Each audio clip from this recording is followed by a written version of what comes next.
right, welcome to the North Haven Economic Development Breakfast presented by the North Haven Economic Development Commission. My name is Walter Mann. I'm chairman of that commission, and it is great to be here. Thanks for being here this morning.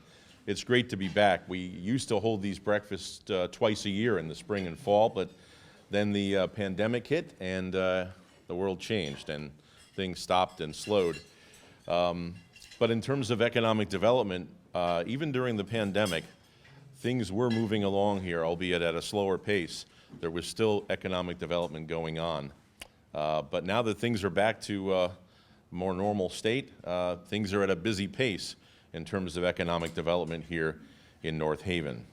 And that's due to Mike Frieda, our first selectman, who, by the way, as you know, we'll have a presentation a little bit later on that will really bring you all up to date on all the development going on in North Haven or proposed and issues that we're facing here in North Haven. The Economic Development Commission recently started a business visitation program in which members of the commission go out and meet with businesses in town of all shapes and sizes and types and try to ascertain what their needs are, what their concerns and what their issues are. And we as a commission, working with Mike Frieda, try to see what we can do as a town to help them out, if at all possible, with their issues. And we actually just had our first visitation recently, myself along with the Vice Chairman of the Economic Development Commission, Rob Nielsen, who's over here, and Dale Krupp, who is a 21-year former Director of Economic Development in Hamden. He now works with REX, which is the Regional Economic Accelerator, and he's here too as well this morning. But and Mike Frieda as well was there, so we really had a chance to immerse ourselves for the first time in the program, and I think it's going to be a great thing, and we'll have a lot of learning to do and hopefully help out those businesses as much as we can in North Haven. But there's no doubt that the surge of economic development that we've seen is due to the efforts of Michael Frieda. He works tirelessly every day with developers, business owners, real estate agents to see development occur in North Haven. And as a result of that, businesses want to be in North Haven. Comments all the time on social media why there's so many banks and so many convenience stores, because they want to be here, because North Haven is a vibrant community. And they see that. As an example, a few weeks ago, 7-Eleven announced that they were going to close 444 stores nationwide. But at the same time, it was announced that 7-Eleven is building one of their new standard stores here in North Haven, right near the entrance to Amazon. Mike will talk more about that, but those stores are more food focused and have indoor seating. So it shows you that even in the light of closures, the same chain wants to be in North Haven. They see what's happening here. And so that's certainly a good barometer of how things are doing here in town. And so I'm really excited about economic development in North Haven. And I think, again, with Mike Frieda continuing to lead the charge, the sky's the limit. And I really think that we are the apple of a lot of communities' eyes here in South Central Connecticut. I do want to acknowledge some folks that are here this morning. State Representative Dave Yaccarino is here. Thank you for being here, Dave. Also, Second Selectman Bill Piper and Third Selectwoman Sally Buemi are here. Welcome. Department heads that are here today include our Chief of Police, Kevin Glenn, Richard Monaco, who's Director of Administration and Procurement here in North Haven, Lynn Sadowski, Director of Public Works, Sue Griffiths, Library Director, Michael Machuro, who's Director of Public Works Field Operations, Patrick Stirk, our Superintendent of Schools, Christian Strickland, Director of Finance for the Board of Ed, and Deputy Police Chief Andrew Stavridis. And of course, I mentioned as well that Dale Krupp is here, who is working with us on the EDC. And I'd like to thank as well all of our members of the Economic Development Commission. So we'll move right along with the program, and our first guest speaker today is Matthew J. Puglisi. He was named Deputy Commissioner and Chief Investment Officer of the Department of Community and Economic Development, known as DECD, on January 1st of this year. In this role, he oversees all real estate, capital project, brownfield, and community development initiatives and compliance activities of the DECD. Prior, he served as the DECD's Executive Director of Community Development, where he managed multiple state grant programs supporting a diverse range of capital projects. Matt joined the DECD in 2022 to help launch the Community Investment Fund 2030 program, which is an $875 million 5-year program fostering economic and community development in historically underserved communities across the state. Now, prior to joining DECD, Matt served as the Associate State Director of the Connecticut Small Business Development Center and held leadership positions in higher education at UConn and nonprofit organizations. Matt currently serves on the Town of Old Saybrook's Board of Selectmen and is a past chair of the town's Economic Development Commission in Old Saybrook. He earned his master's in public administration from the UConn School of Public Policy and his bachelor's degree from the UConn School of Fine Arts. So please welcome the Deputy Commissioner and Chief Investment Officer of the DECD, Matthew J. Puglisi. Matthew, welcome.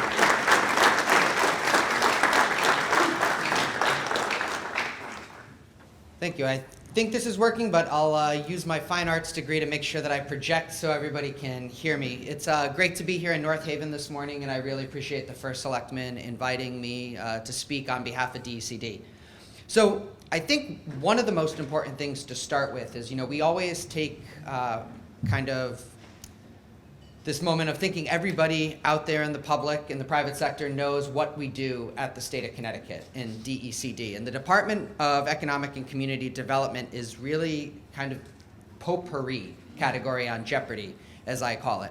Within DECD, we have a lot of different areas. I oversee community development and the Office of Brownfield Remediation, which are 2 of, I think, the 10 different areas that we house within DECD. We also have the Office of Manufacturing, the Office of Tourism, the Office of Marketing, the State Historic Preservation Office, the Office of the Arts, the Office of Small Business, the Office of Business Development, and I think that there's probably one more in that list that I'm forgetting. Lots of different areas that at first you might think are not connected, but they all are, because all of these things come together, just like they're together in this room this morning, to really create the vibrant ecosystem within Connecticut. And how do we see that? So right now, we see that as Connecticut just keeps showing up at the top of the rankings. We are the number 2 happiest state in the country. We are number 1 for college readiness. We are number 2 for K-12 public schools. We are number 3 state in the country that are the best for working moms and dads, and the number 1 state in the country for personal and residential safety. We're doing this in a variety of ways. We're supporting our small businesses. DECD, working with our friends at Advanced CT, are working to keep our large businesses here in Connecticut, attract more, help them to expand. And we're seeing this message get out. So Anthony, that's really his name, is our state's chief marketing officer. And in the last 2 years, he's been doing an incredible job. Last year, Connecticut had 4.2 billion earned media impressions. That's really good. That was a huge increase over the prior year. This year, in 9 months, Anthony has 11.5 billion earned media impressions for the state. They're talking about Connecticut in all areas, whether it's our Make It Here campaign, our Oyster Trail, our new Hallmark movie trail, our provocative welcome signs to the state. We're getting people excited about doing business here, moving here, and living here. And under Governor Lamont, we've really invested in community vibrancy. And what is that? That is everything that it takes to make people want to work, live, and play. I think most people remember that when Governor Lamont first came into office to get our fiscal house into order and under those fiscal guardrails, we went on the debt diet. We stopped investing in bonding. And we really saw a small amount of capital projects going on across the state. And we were really doing a lot of small business lending. And then COVID hit, and we started to make a big shift. And in the last 2.5 years, we have now 500 different capital projects that the state of Connecticut is investing in through the Department of Economic and Community Development. These include sidewalks and streetscapes, water and sewer infrastructure investments and upgrades and extensions to support new commercial and residential development, community centers, libraries, in the region. So we have $70 million that we have deployed over the last 2 years through the Department of Economic and Community Development. Thank you to our legislators in the room for increasing that funding from 50 million to 70 million. These brownfield sites are those vacant sites in your community that are relics of our industrial past that are sitting there underused. And through our brownfields program, we are investing funds to maximize and get them back to their highest and best use. So $70 million in the last 2 years. Through the Community Investment Fund, we've gone through 5 rounds. We're at the halfway mark of this new signature program. $400 million has been invested in over 130 projects throughout the state.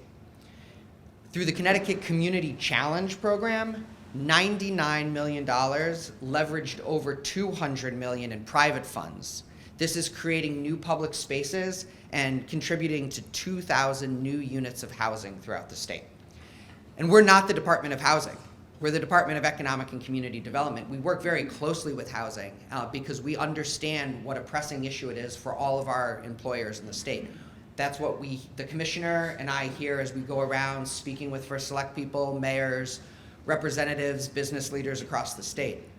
Right now, DOH has $800 million over these 2 years that they are investing, whether it's in first-time home buyer programs or construction financing.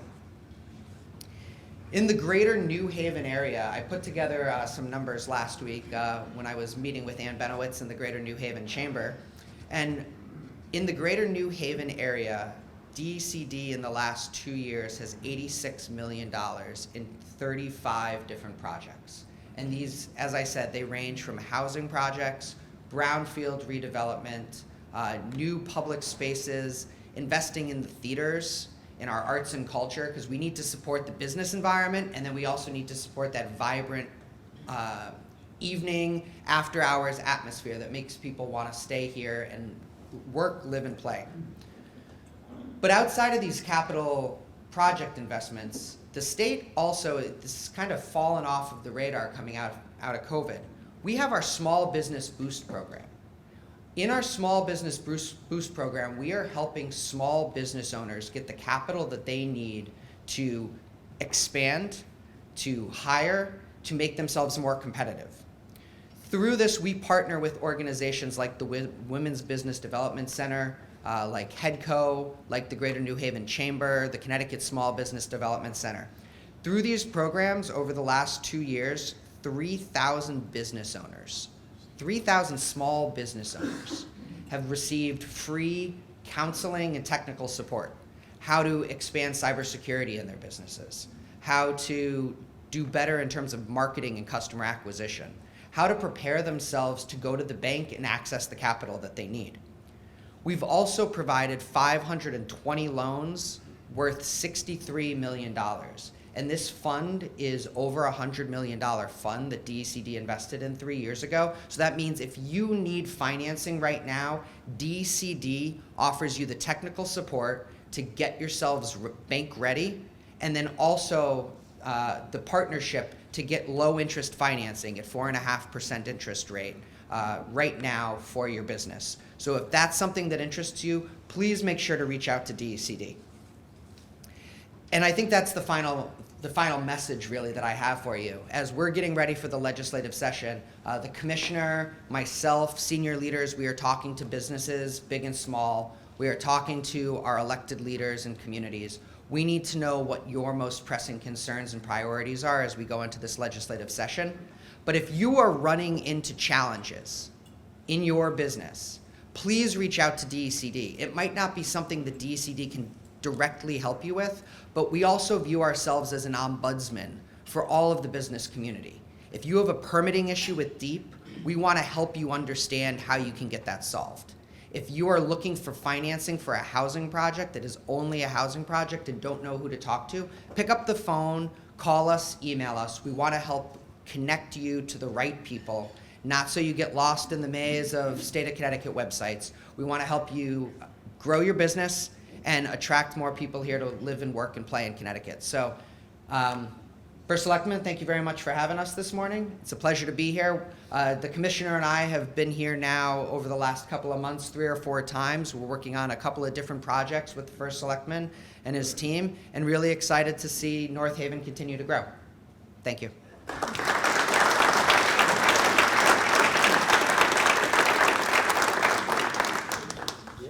But thank you, Matthew. Great to know what's going on at the DECD. Our next guest speaker today is Dan Robertson. He is part owner of Artis Energy Solutions. His team is focused on delivering practical and impactful solutions to help you reduce energy costs through energy efficiency programs and supports customers with EV station installs.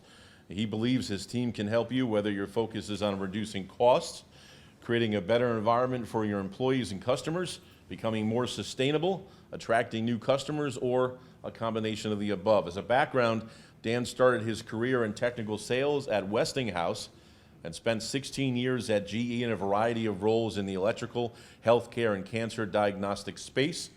He has been with Artis since 2016. He also has an electrical engineering degree from Cal Poly San Luis Obispo and an MBA from the University of Dallas. Please welcome from Artis, Daniel Robertson.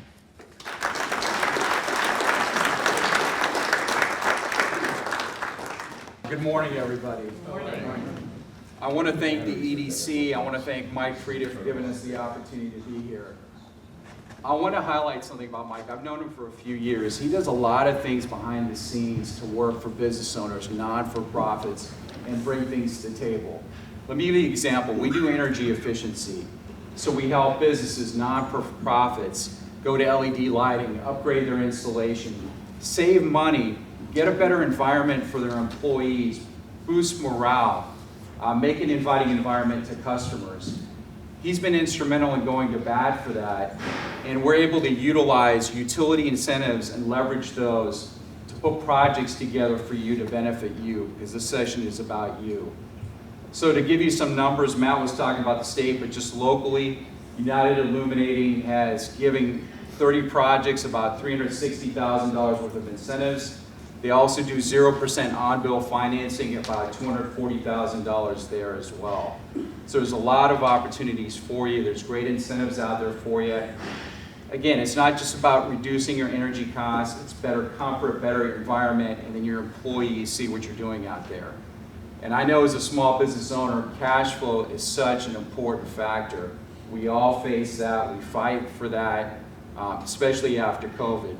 So these projects, we focus on lighting, installation, anything that you can do to upgrade your facility, we can help you with. It's a no-cost audit. We come in, we make it simple for you. We go through, we fill out the paperwork for you, so you don't have to apply and spend 5 hours of your time when you're trying to run your business, put this together. So we're here for you. And again, electric vehicle charging stations. We're seeing a lot of those pop up. Well, is it a revenue generator? It's more about attracting people to your businesses. We have a little thing on our sign out there that Kim put together. The app puts you on the map because there's EV drivers out there. You can attract them for your community, plug in EVs. So what I want you to take away from this is reach out to us. We can support you from an energy efficiency, cost saving standpoint, and make your building a better space. And again, Mike's been instrumental. You've probably seen written notes, letters go out from him. We've been in business for over 10 years. We're here to support you. And again, there are great incentives from United Illuminating to help make this happen for you. So I want to keep it short and sweet. Thank you, everybody. Appreciate the time.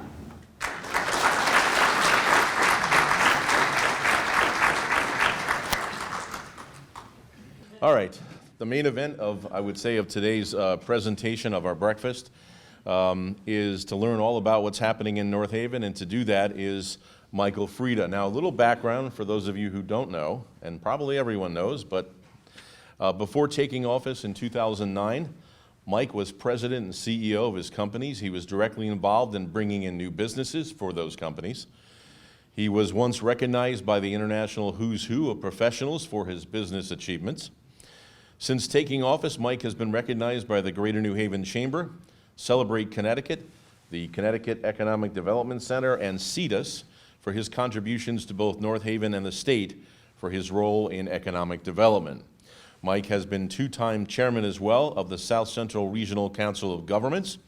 He has been president of all the cities and towns across the state as CCM president. Currently, he's a member and chairs several statewide boards and commissions and is a guest speaker for business government at local colleges. Currently, he is the chairman of CEDS, the Comprehensive Economic Development Strategy for Greater New Haven with Rex Development. And he is the one chiefly responsible for all the surge in economic development we've seen in North Haven. So please welcome First Selectman Michael J. Frieda. Mike.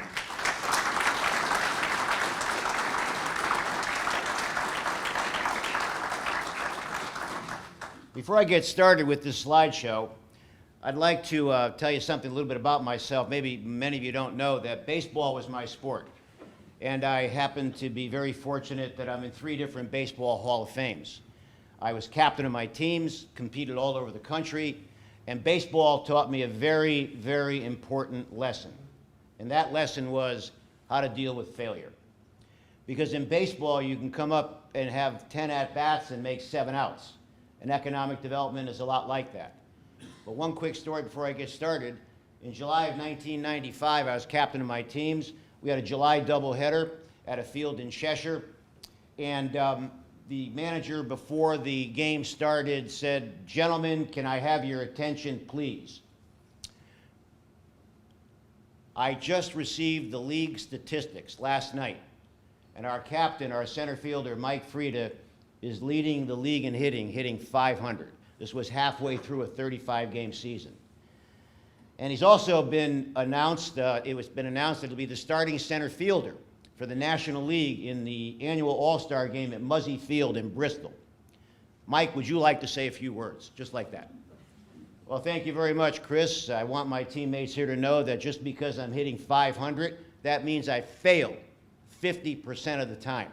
We have to get better. It's unacceptable. We can never get complacent, and we have to understand, gentlemen, that we can never give up an at-bat. We can go 0 for 2 in a game, and a lot of players, they get a little bit frustrated. You have 2 more at-bats. You can end up at 2 for 4 and make a contribution to your team.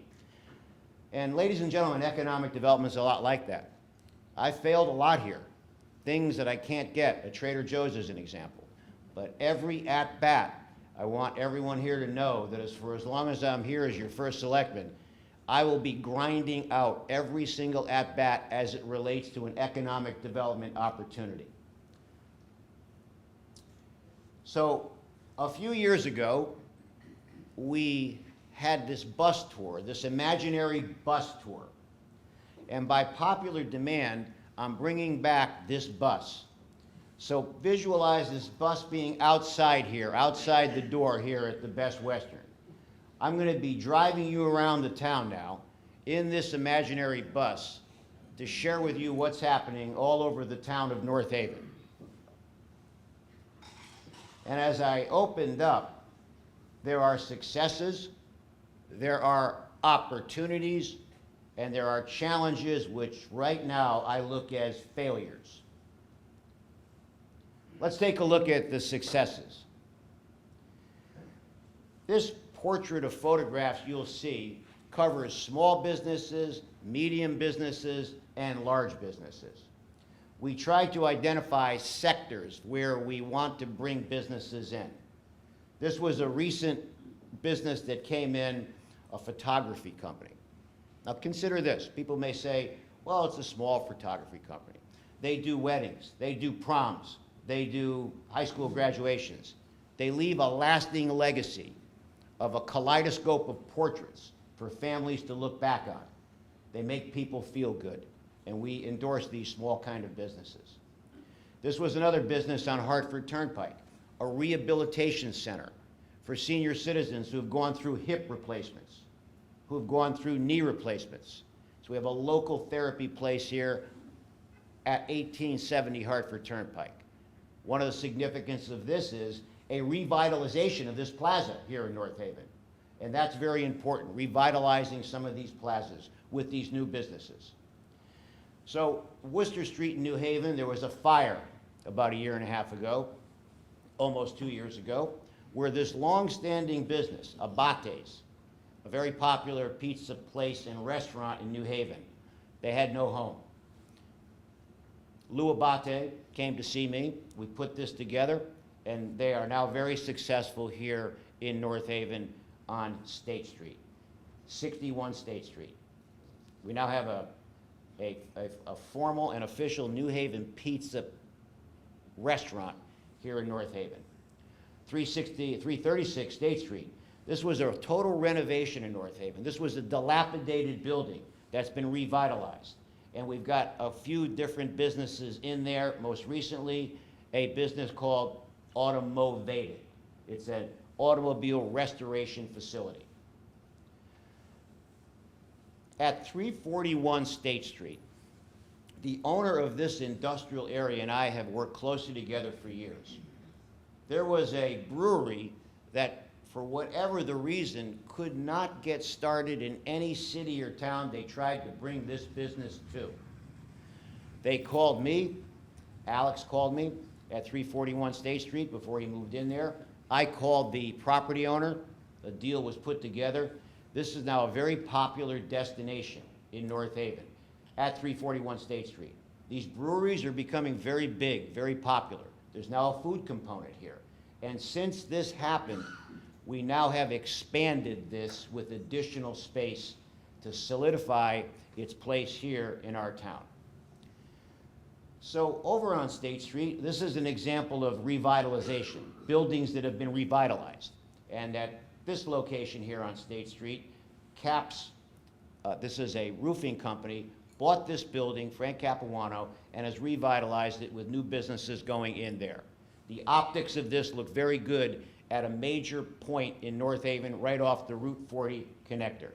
And I'm sure you will agree, optics are very important for a town in terms of buildings, infrastructure, and the way these buildings look. This Hampton Inn, so about 5 years ago, you know, I have continued to work very closely with our second largest company in North Haven, Medtronic. In fact, Matt and I, as he referenced, I'll talk about that a little bit later, what we're doing there. So Hampton Inn came into play because the executives of Medtronic said to me back then about 5 years ago, Mike, we hope we don't insult the town of North Haven. But when we bring executives in, we will not put them anywhere in the Monterey section because there's no hotels down there. So we will put them in other cities or towns. We'd like to see a hotel in the southern part of town. And that's how this started. So Mr. Vinay Patel and I, the owner of this, they own different hotels, they're building hotels. This will be completed in the springtime. This will be about 125 rooms, and it completes a multiple pad initiative that I've had in conjunction with when we brought in Cinemark Theater several years ago. And these are the pads. So the Cinemark Theater in 2012 was the first initiative that I had down there to renovate that theater. We recruited Cinemark, and they came in and they opened this up back about 10 years ago. Chick-fil-A, I think Sarah's here from Chick-fil-A. There are other representatives here. This has been a resounding success. This was part 2 of that multiple pad site. If you go by Chick-fil-A, the lines, the drive-through, it's a very popular destination. So we're very grateful to be able to have Chick-fil-A come in. Panera Bread, this was another initiative that I had. Panera Bread, this is a new kind of a format. It not only has a drive-through, but a pickup board where you can order in advance and pick up. And I think that has been very successful. In talking with the regional manager for Panera Bread, it's one of the top Panera Breads in the eastern region. Out of 17 different Paneras, it's in the top 2 or 3 right now. So this is an example of trying to bring in something new and different. And I hear from citizens all over, Mike, Mr. Frieda, can you try to get a Mexican restaurant? Can you try to get a Trader Joe's? Can you try to get a Whole Foods? So this was an example. of a business that's coming into town that's near the Jersey Mike's down on Universal Drive. And as we're traveling down Universal Drive, that 4-pad setup that I mentioned is really the cornerstone of a lot of development down there. So this is a new business that's coming in on Universal Drive. This is on Devine Street. Now we're fast-tracked, we've gone through a couple of lights, we're going northbound now on State Street, and we're taking a right on Devine Street right now. This was an example of attracting a company from out of state. This bakery had been in New York for decades, generations. They had a problem. They called me. We brought them in the office. We fast-tracked the sometimes bureaucracies of government with bringing everybody in to talk about how we can integrate this business into North Haven. So this has been a significant investment in this facility. A&M Bronx Bakery sells bread and baked goods all over the country to major restaurants, to major retailers, in airports, and this should be opened up by the end of the year. There's been new equipment that's been ordered from overseas that has come over on huge ships that is now integrated into this building, and this will be a resounding success here and a wonderful addition to our business community. Over on Powder Meadow Road, now what we've just done is we're sort of sidetracking across the town. We've now gone down Elm Street, we're crossing Sackett Point Road, we're going down past Mossberg, and we're taking a left on Powdered Meadow. This was a dilapidated building. This is now being renovated. What you see here is a new building. In January, there'll be a new company moving in here. And it's Ercolano's Service and Restoration Company. You will see the brand image when they go in. Red, beautiful trucks. And sadly, with the number of storms that we've had down through the years, these businesses are becoming more and more important to our respective communities. For us, it represents an upgrade in optics, an upgrade in the style of the building, and another new business coming into town. This, over on Old Maple Avenue, this was an expansion of a business. So now we're coming down around Maple Avenue, going down towards the Montauk section. We're taking a right, going down the hill on Old Maple Avenue. And this John Deere organization is now integrated and joined with F&W Equipment. These are two major brands in this industry. These tractors, these mowers, these machines that help build buildings and help residents. So that's a new addition at 314. Over on Quinnipiac Avenue, now we've come out of Old Maple, we're taking a right going back down southbound, and on the right-hand side near the Montauk Fire Department, this building is a new building that is being built to include some storage space and some offices for a home building company. So this is another upgrade in terms of optics and another new business joining the town. So last week, Jill DiCello's here. She runs a lot of events in town, and they invited me to go down to the Montauk section off of Nettleton, and there was a play. And I had my third acting assignment. So I find that method acting is what I do, right? I go in, I just talk, there's a general script, and I just fit into the cast. So this, though, is an example of where it was held. Now, Mike Anatone and I have worked very well together down through the years. He owns this huge industrial and residential landscaping company. He came to us, and he wanted to put a winery that has a room for events, a room for plays, and that's what we did the other night, and we're grateful that this new business is in town also. It got here maybe 6 months to a year ago, but I wanted to profile that for you. In the same section, down near Medtronic, this was a veterinarian's office that had closed. So now, again, this building has been renovated, and I'll share with you why this is important when we get to the slide on Medtronic. As Matt, I see smiling there, he knows what I'm going to say about improving that area. So this is a realty company that's gone in, renovated the building, and we're happy to have them. 101 Quinnipiac. So Jason Repose is here, and this was the old, now we're over on Middletown Avenue, right down near Medtronic, and this was the old Asian fusion restaurant. Sadly, sometimes with restaurants, and Fantasia here in town years ago, the owners age out. Business becomes a little bit more difficult. In the restaurant sector, getting quality help sometimes is very difficult. So these wonderful people at Asian Fusion got tired and they closed the restaurant. And our friend Jason comes along, builds this major luxury suite place. I've been there. Jason's like a social media star. It was one of the most dynamic openings I've been at. And this is a men's barbershop, women's hair salon. And this man, Jason, who's here this morning, put a lot of money into this. This is a beautiful looking building that came at the right time for us as we're trying to improve the optics of what that Monowee section looks like, with Medtronic being the cornerstone from a business standpoint. So thank you very much, Jason. This is a new school in town. Now, this may not necessarily be an economic development project, but it's a new building. It's a very successful school. There was a K through 8. This is 9 through 12. And the aesthetics of this in the northwestern part of town, off of Kings Highway, are strikingly beautiful.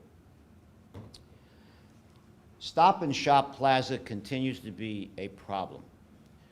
And it's a tale of two stories. The first story is the northern side of the plaza where Stop and Shop is, which is very vibrant. The negative side of the story is the south side of the plaza, from Town Fair all the way up to near Stop and Shop. We thought we had a wonderful solution to jumpstart the southern side years ago. We had a 14,000 square foot Asian buffet that went there, because these buffets are very popular across the state. And that was a wonderful addition. Recruited them, took me 2 years to get them here. 2 years. Everything was rolling along well, and forgive me for being a little graphic here. Unfortunately, there were roaches on the sushi, and that ended it. They could never recover. And here we are now, about 5 years later, still with that empty space. Without getting too complicated, there's two separate owners. There's a master real estate agent. The owner on the south side is collecting rents from the past, so there's income coming in.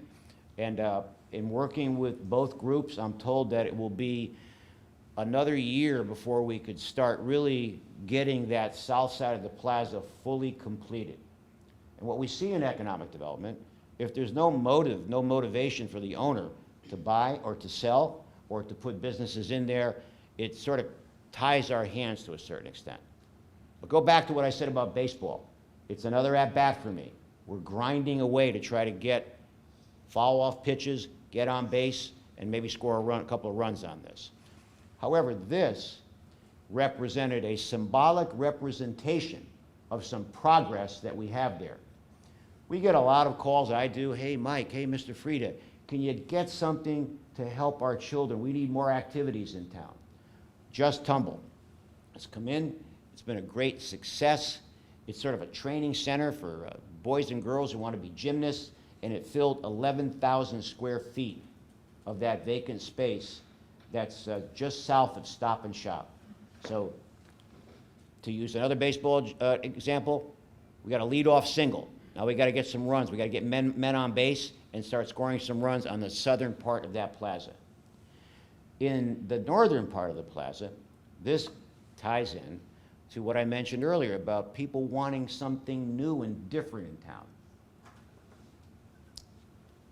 This is called Experiment.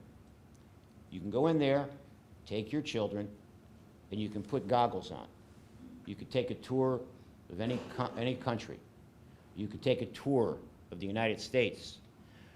It's a learning facility for mathematics, geometry, history, and it's been very popular right now. Very popular, and it's something new and unique and different in town. Healing Hands Sanctuary.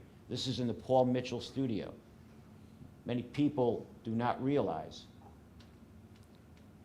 Many people do not realize that there's open spaces there. There's businesses that need to go in there, and this is an example of filling an open opportunity. Talked about experiment. 168 Washington Avenue, Benjamin Moore. This was the old Starbucks. You know, we relocated the Starbucks. We put a drive-through there. And this here right now is a starting point to fill the other space that's north of this. These paint stores are very popular, and another example of a small business, kind of a franchise, owned by an independent business owner that wanted to come to North Haven. The latest news, you may have seen it on social media, is Schneider Electric, a worldwide company coming here to North Haven, 90,000 square feet at 60 Dodge Avenue. A business that's worldwide with offices all over the world. New employees coming in. This is a company that specializes on energy savings, new infrastructure. It has a microgrid on site, new infrastructure for businesses who are concerned about sustainability of grid systems and power outages. And this is really a wonderful addition to our town. And anytime we can fill 90,000 square feet is a home run in terms of a new business coming into town. So this is in a North Haven Commons shopping center. This is called Skull and Combs. The owner of this was a football teammate of our police chief, Kevin Glenn, who's here today, and East Haven High School. He is a remarkable example of someone who's redefined and renovated himself as a person and wanted to get into this business. And if you walk in there for a haircut, it is a business that's like a step back in time from a nostalgic standpoint. We're grateful to fill that space on the northern side of town. People like new restaurants. Economic development, sometimes the public likes the glamorous side of economic development. They like the Trader Joe's. They like the home goods that we brought in. They like the at-home that we brought in. This was a great restaurant. The owner owns Portofino's. He and I worked very closely on this. His other three partners we know very, very well. And right now, ladies and gentlemen, it's been a resounding success in that North Haven Commons shopping center. And that filled 6,600 square feet of empty space. This was another example of filling out an empty spot in that plaza, the Flower Nook. Because when we look at plazas and we see vacant space, we have to do everything we can to try to fill these vacant spaces. And that's an example right there. A smaller business, Grace's Candy Shop, up past the classic car wash on Washington Avenue. And so far it's been pretty successful, but I still think it needs to catch on a little bit with the public in terms of what's in there for families with children. Jersey Mike's. This now is on Washington Avenue. This was a major project for us. This was empty land. We worked with this plaza owner. He built the plaza. We started off with a Starbucks with a drive-through. We then graduated to a Five Guys, which I had a lot of calls for. People like Five Guys.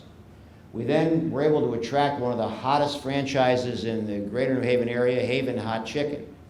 And now, because of the success of Jersey Mike's on Universal Drive, they decided to open up another franchise in the northern part of town.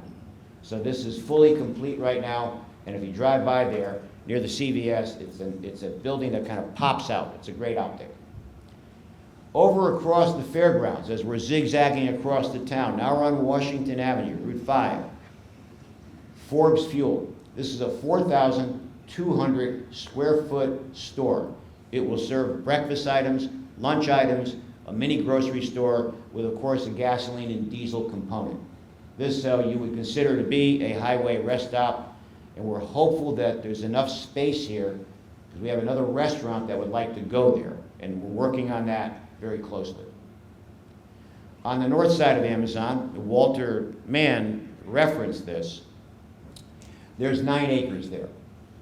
So there's a developer out of New York whom I've been working with. And he happened to notice all these new businesses coming in North Haven. So he called me, we met, we hit it off right away. We've been working together now for over a year, and we have a 7-Eleven that wants to go there. That would be one of 3 businesses that'll go on that 9.3 acre site. The fact that we're able to get 7-Eleven, now we know there's 2 or 3 or 4 other businesses that want to go there as the 7-Eleven starts to be built. Now, for those watching my residents whom I love on NHTV, I know what they're probably saying if they're watching this. Come on, Mike, a 7-Eleven, you got Forbes Fuel down the street, we got a lot of these little stores, but there's a competition side to an economic development. Wherever you see a McDonald's, there's a Burger King. Wherever you see these type of operations, people want to compete. People say, Mike, we've got a lot of banks in town. Yes, there's a reason. Banks want to come to North Haven. They see the new businesses. North Haven has a high deposit rate. Banks want to compete with each other to get consumers. And you know, I come from the corporate world, so competition is good because it helps manage a pricing structure that benefits the customers and the consumers. So we're going to start here on the north side with the 7-Eleven. That's going to start probably under construction within about 90 days. And that's kind of what it would look like. This is the new format. As Walter mentioned, seats on the inside. I think it's a nice optic for that part of town. Come4 Care Home Care, 500 Washington Avenue. Another example of a small business. This has been an expansion. Mike Morrow. This is similar to what John Orsini did years ago, and John, I think, is here this morning. This is when John brought in the Land Rover, Jaguar, you know, these are high-end automobile dealerships. They look great. Mike Morrow, across the street, you know, he's expanded. This represents a 22,500 square foot expansion. It's a Sprint van service and a certified pre-owned BMW and Mercedes dealership, adding on to what was already there. This has been a phenomenal success. The arts are very important to many students and parents. This is a training center for young kids to play the piano, the guitar, trombones, trumpets. And I was there over the weekend. It's a 1-year anniversary. We brought them in here. We worked with them back then. This was a very dynamic, upbeat, charismatic 1-year anniversary celebration last week. Over on Washington Avenue, you'll see the old edible arrangements being renovated, corporate edible arrangements. Tariq, who I know well, he just moved a couple years ago. He is the CEO of this company, and they're going to put a corporate store here. And that's what's being renovated over there. That's next to the subway, right around that area. Talked about the School of Rock. Over on Washington Avenue, we had the old produce store. For years, it was vacant. Let me tell you why it was vacant. They moved up the street because the owner was leasing it. The owner of the store. He wanted to renovate it. The owner of the building did not want to invest the money, so he moved. So we've ended up putting this elite limousine company there. Now, I know the benefits of this, being a former CEO. When I fly into Chicago or Dallas or wherever I was, New Orleans, West Palm Beach, giving speeches there, instead of taking cabs, I would take these limousines because you can be very productive and get things done from the point of the airport to the point of the hotel. So that really resonated with me. Connex, a new credit union building next to their administrative offices. A brand new building, nice optic. 88 apartments in the back. Fantasia closed. The owners aged out. The business suffered during COVID. There were no more weddings, no more sports banquets for those 3 or 4 years. We helped that family. We helped introduce them to Frank Mancini, the CEO of Connex, and he bought the property, and now here we are 3 years later with the Connex new building and the 88 apartments. Big Y Express, this represents an upgrade and a renovation of an existing service station on Washington Avenue. The Archways, with the housing crisis in Connecticut, 225 apartments built and occupied right now. This started about 3 years ago. We're very pleased to have that here in town. 27 Dodge Avenue, up off of Washington Avenue. Northeast Sign Company, filling about 12,000 square feet of space. R.A. Levine Company, company from where I grew up, West Haven. Owner called me, wanted to make a move. We helped him, introduced him to the building owner, to the real estate agent. 12,000 square feet of a 51-year-old company that has a lot of business. They're now here on Dodge Avenue in North Haven. A lot of opportunities, ladies and gentlemen.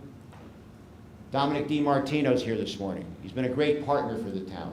He wants to get things done.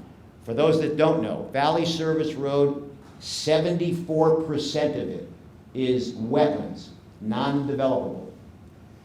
There are 2 spots, 200 Valley Service Road, that we can develop. Dominic has purchased it, and we're working on something there. And by the next time we meet, hopefully we will be able to tell you what that is. So Dominic, thank you for investing in the town of North Haven.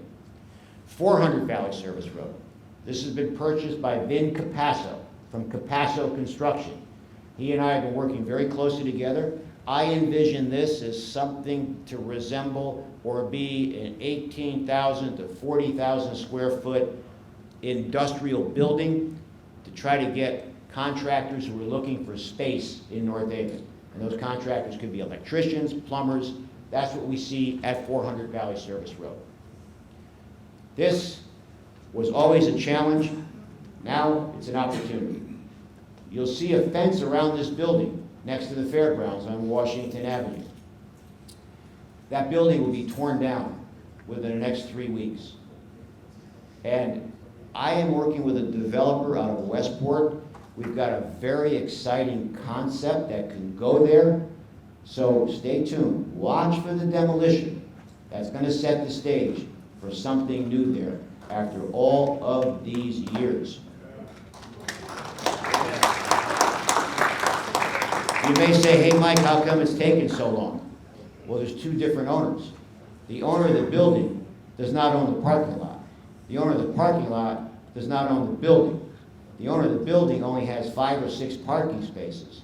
So all the things we've had that wanted to go there requires an agreement between the 2 property owners to put the parcel together. And for 15 years, ladies and gentlemen, I'm in my 15th year now, so hopefully I haven't aged too much. But for 15 years, we've been trying to resolve that. We finally have a resolution to it. 102 Middletown Avenue. Mr. Arnold Peck's here today. There he is, right here. Just had a birthday. Let's give him a round of applause.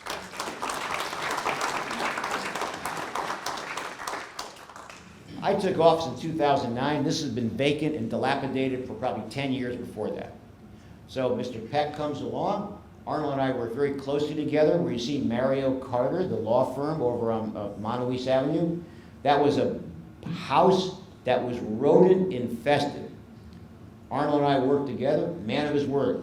He ended up knocking the building down. It was sold, and Mario Carter, the law firm, went in there. Arnold came to the rescue for me here by buying this building. He didn't need to buy it, but he wanted to do something for the town based on our relationship. So now he bought it. Now it's been sold off, and this is going to be knocked down also. This will be a 2,400 square foot store. Breakfast items, lunches, with I think 4 gas pumps in the front. Now you have to understand that I've had a Starbucks that wanted to go there, a Subway that wanted to go there, a Dunkin' Donuts that wanted to go there. But when you have a drive-through, you have to have a 14-car backup queue that doesn't spill into the street. And with 2 state roads there, you can't get 14 cars for a restaurant that wants a drive-through. So that's why, one of the reasons why, while I've been in office, that we struggled with that. But now, it's moving forward. Arnold, thank you very much.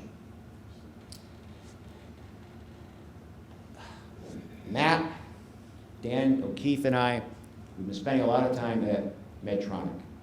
This now has become a worldwide company here in North Haven, worldwide. They're going to be making an investment in North Haven, and that investment is going to happen over 4 years, with anywhere from $750 million to $1 billion worth of investments building a new campus, upgrading their facility in North Haven. Their surgical equipment, the advances in the manufacturing of that, they're going to be training doctors, orthopedic surgeons, physician's assistants in the utilization of this new equipment. And that's a big, big home run for North Haven. With that, however,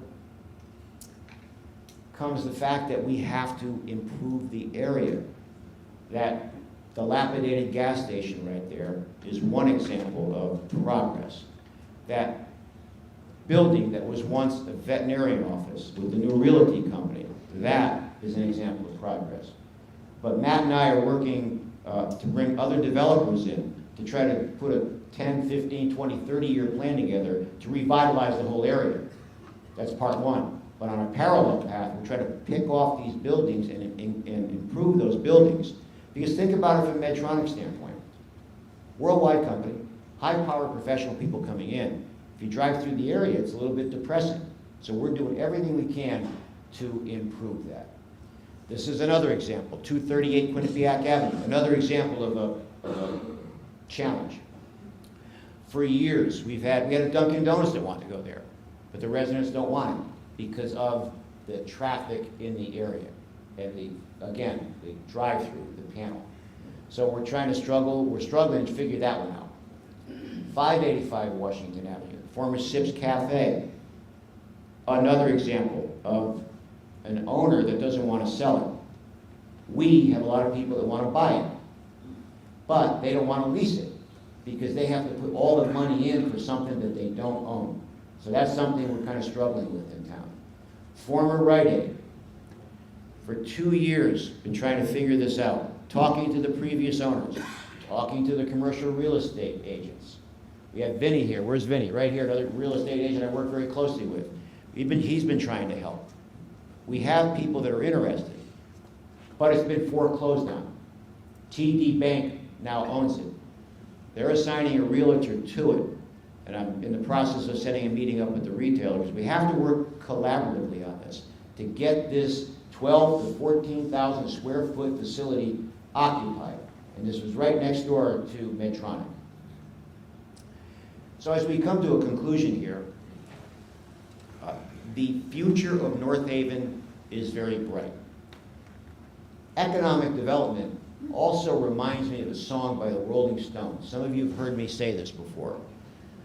And that song is, you can't always get what you want, but you just might find you get something you need. And like a Trader Joe's falls in that category. We'd love to have a Trader Joe's, but we can't get it. They're not coming. We've tried. We're 0 for 10. 10 times in 15 years we've tried, and they rejected us. So I'll leave you with this. The songbirds of success of economic development will continue to whistle a melodious tune throughout the town of North Haven in the coming years. Some of these projects you see are already happening. Others, the opportunities will happen. For as long as I'm here, ladies and gentlemen, I will continue to deliver a relentless and implacable approach to all aspects of this job. I'm in a position now, and I'm grateful for it. I can pick up the phone and call just about anybody across the state, and that comes with tenure. I have a lot of people who are looking to help me, and Matt's one of them. And we've worked very closely together, and we will continue to work with all the different agencies that we have relationships with to continue to ensure that North Haven grows, not only today, but tomorrow and well into the future. Thank you very much.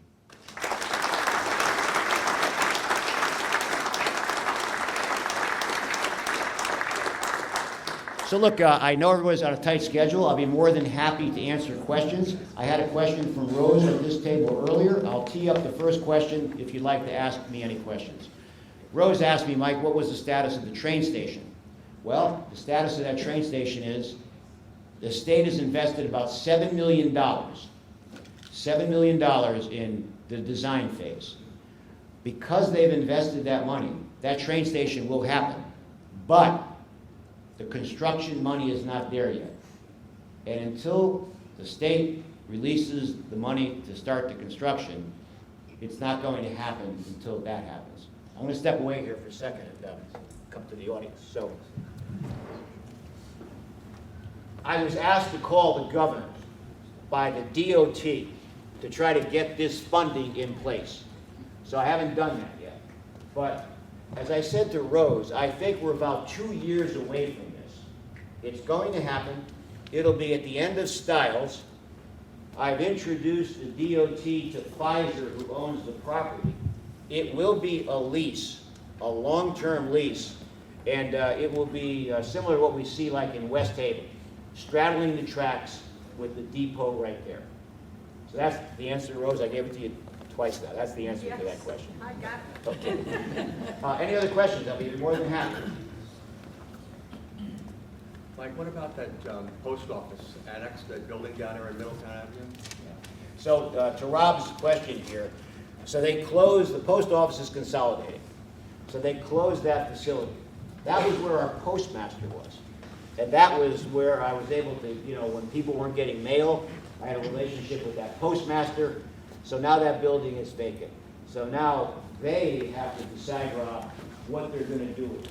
Will they occupy it with another federal agency? Or will they turn to me and North Haven and say, how can you help us fill that facility?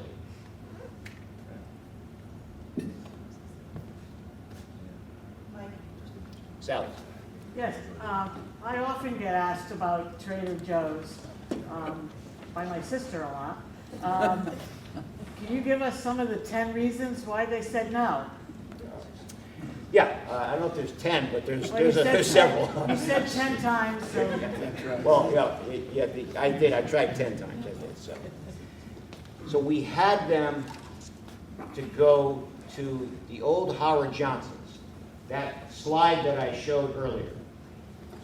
All of the Trader Joe's real estate people, mid-management, loved the location, right off the highway.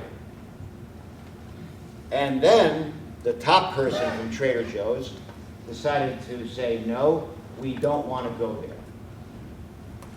They don't want to go there because they have certain metrics. Locations, they have what they call a pin board. Locations all over the country and locations where they want to go. We have a couple of things against us. They don't feel we have the household income. They didn't like the location, the head person didn't like the location because, and even the developer I was working with, Doug Gray, couldn't believe this. Doug built the Best Buy shopping center in North Haven.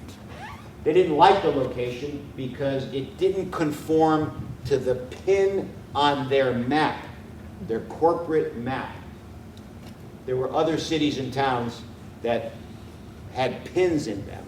These literally a pin on a national map that did not include North Haven. And there's a certain rigidity to some of these large national companies. And the rigidity is because it's not on our map, because it's not a destination that we've charted out in our corporate boardroom, we're not coming to North Haven. Demographics, the pin, the map, and also the fact that, and this one I didn't understand, we have 25,000 people in town. They like a higher density of population. Our argument was that, we had a lot of people coming in and out of North Haven. There's 1 million cars, ladies and gentlemen, coming in North Haven every day. So there's a lot of customer traffic. So that's why we couldn't get a Trader Joe's. Comment on that? First of all, presentation was fantastic. What you're doing is great. Love it. We could change that pin by continuing to do what you're doing. As we develop more, and we will get on their map eventually.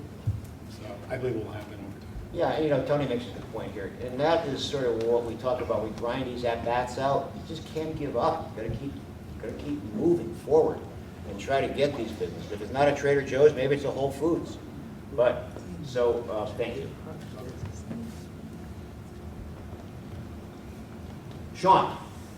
Great presentation and great job so far. What are you hearing from the largest needs, demands from the community? So Sean is the executive director of the YMCA. State Rep Dave Yaccarino and I work very closely with the YMCA.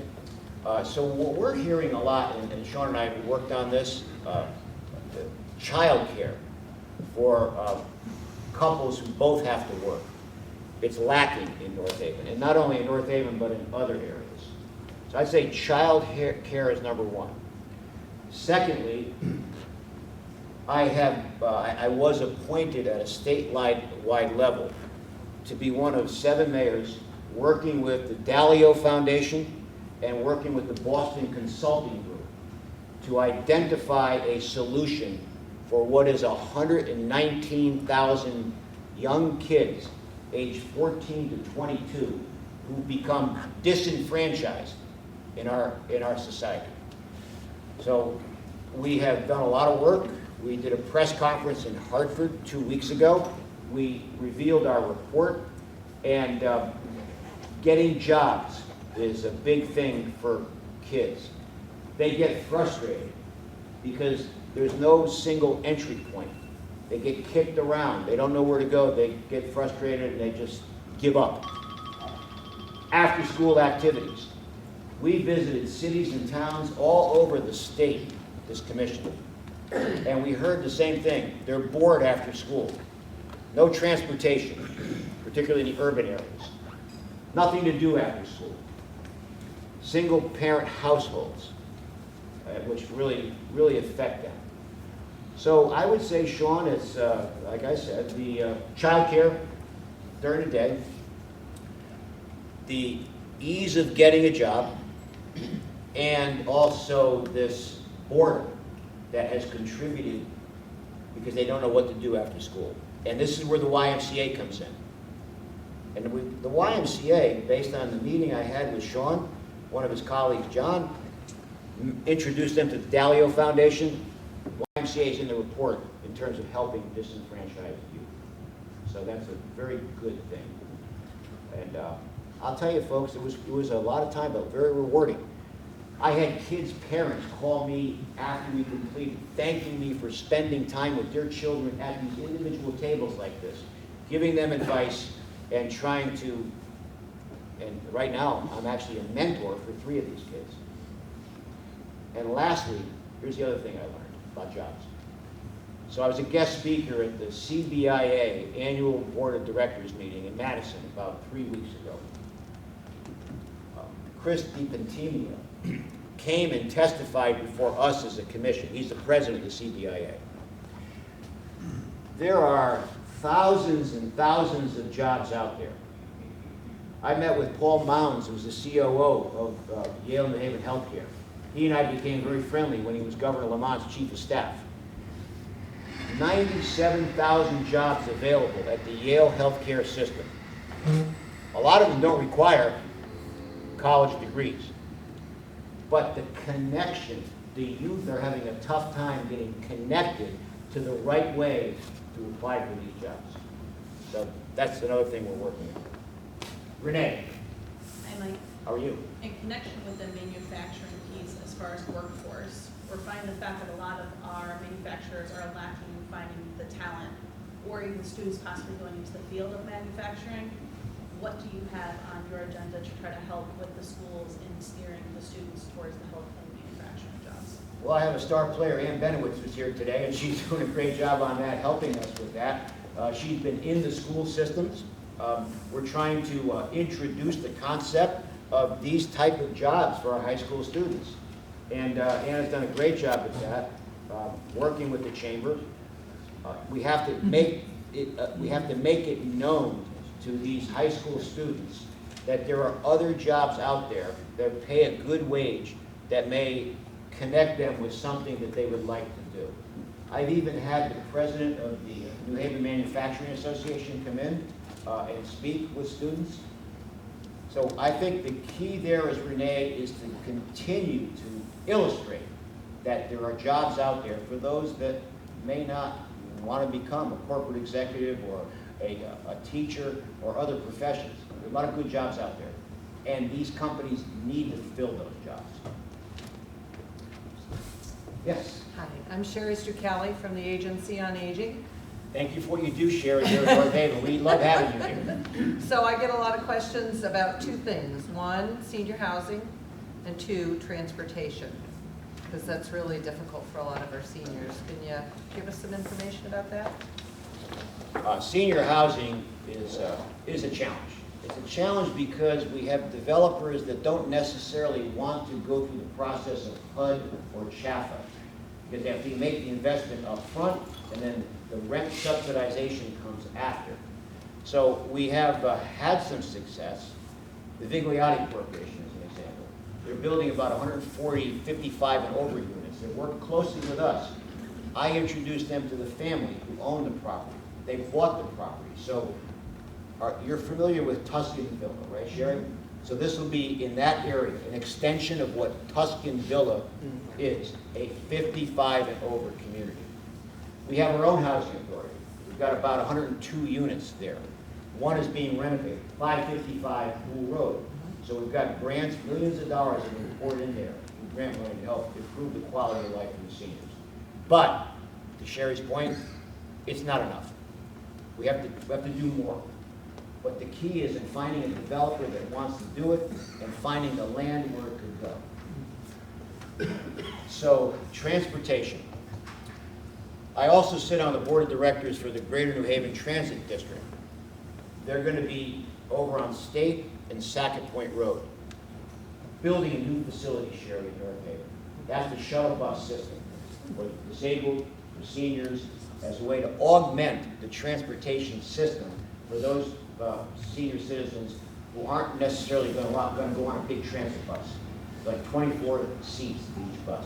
So we're trying to do our part with that, but I will agree we have to do more on the senior housing. Thank you. Ben. Mr. Frida, I'm going to step back for a second and go on to when you mentioned the Rite Aid facility. You know that you and I have been working on that project for a while now when we're trying to get somebody in there. And the biggest hurdle we had was that the real estate agent wasn't responsive to us. And that was the biggest hurdle because he was out of state. Now, at this table, we are all commercial real estate agents. What can you do for us to help you? Try to connect you, Vin, with TD Bank, who has their own agent. And in that scenario, it would be a co-broker setup. So I know you, Vinny, also here work closely with Vinny. Arnold Peckley talked about some of the other agents here. We've got to connect you with the right person at TD Bank. And then you have to work collaboratively to provide them opportunities. Because the bank is not an expert at having retailer relationships. Tim Doheny is here today. He's our chairman of our board of finance. So Tim Doheny knows all too well, because he works for a bank, in terms of how the system works. So we got to get TD Bank to meet with you guys, and I'm willing to do that. But you have a role again, Vin, like you and I talked about. Yes. We had that one retailer that wanted to come in. You've got to go in and say, here is what wants to go here. You need to help them. That's how I see it. Well, our issue was that we're not getting any response from the out-of-state real estate agent. So, in other words, how can we make it so that we get responses? How can we, as local agents, help get this response timing better? Is the agent you're referring to the one that we didn't get the response from? Correct. Or is it the new agent? Because that guy's out of it now. Okay. If there's a new agent just hired by the bank. Okay, so we'll talk to TD Bank then. We've got to get that Okay. fixed. That's what we can do together, okay? Yeah, All right. And I'll call TD Bank ahead of time to tell them, all right? thank you. Yes. Dan? Hi, Mike. Do you have any idea why the Amazon trucks are still using Washington Avenue, not using that new back entrance that you put in? Yes, because there's a problem here. The problem is Route 22 and Valley Service Road. As you know, coming westbound, it's downhill. And the state DOT is not really sanctioned that trucks can go out of there. Because consider a tractor trailer 40 foot long trying to take a left to go eastbound up Route 22. There's too much of a chance of major accidents there. So right now it's just the car. So technically, it's not even a sanctioned road by the DOT. That's why. So we were able to take the car traffic off Washington Avenue because the state does not want the trucks to go out Valley Service Road into Route 22. That's the answer.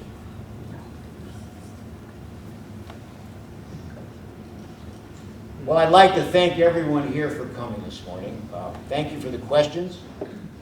I appreciate you very much, all the members of the business community. And rest assured, we're going to continue to keep moving forward. Thank you and have a good day.